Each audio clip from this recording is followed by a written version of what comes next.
What is a kasrah? Let's have a look. Arabic, like English, has vowels. In English we have A, E, I, O, U. In Arabic they have vowels too. So the kasrah is the vowel that represents the E sound, similar to the letter I in English. So in English we have the word bit. The letter I makes the I sound.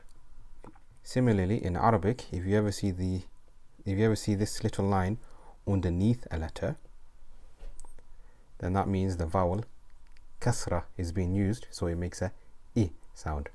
Now, in previous videos, we've covered every single letter in Arabic and the sounds that they make. So now let's see what they look like when we add a kasrah to them. So let's take a couple of random letters. We've got the letter Jim. We've got the letter Dad. We've got the letter Ta. Let's take a Sin, and we'll take a Kha as well. Any examples can be used. These are just the first letters that came to my mind. So we know that Jim by itself makes a J sound. Say it with me. J, J, J. We know that Dad by itself makes a B sound. B, B, B. Ta by itself makes a T sound. B, B, B. Sin by itself makes a S sound. S, S, S. And Kha by itself makes a Kh sound. Kh, Kh, Kh.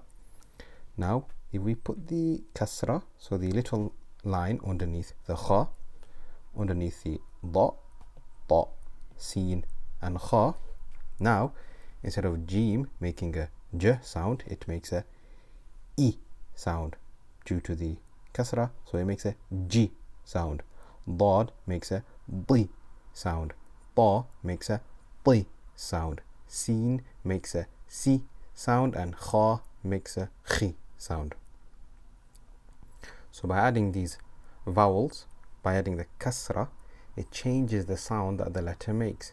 So if you ever see a kasrah on a letter, don't forget to drag it down and make a I sound. Like in these examples, G, B, B, C, Khi. Any other examples too.